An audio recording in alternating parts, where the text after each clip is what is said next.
New media publishing is a fantastic subject to be studying at the University of Hertfordshire.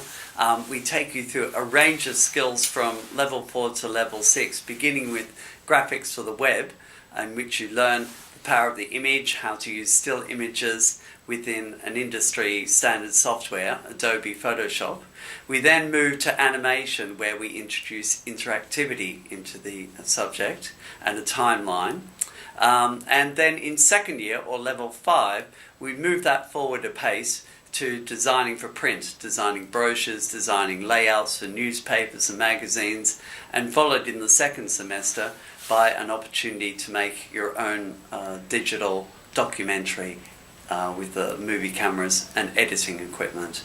And we do that as a group because filming is generally a team-based activity. Now in the third year, all of these skills come together within web design for publishing.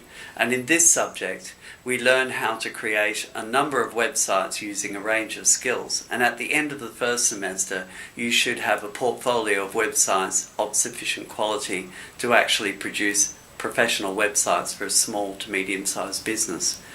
In advanced web design, we take that one stage further into doing a real project with a real client.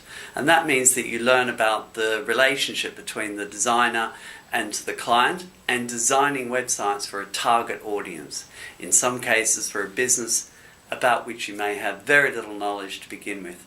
So in effect, you're learning on the one hand how to pitch your skills as a web designer, but also how to do research and create a website that is appropriate for its target audience in the aims that the client wants you to have the website for. So if it's to promote a particular program or a business and bring new customers in, you should be able to design a website that achieves that.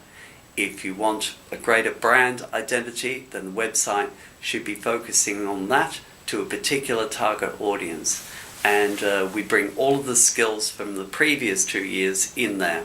You learn how to incorporate the correct images, some interactivity, perhaps some animation, and you may well be embedding films that you've created yourself.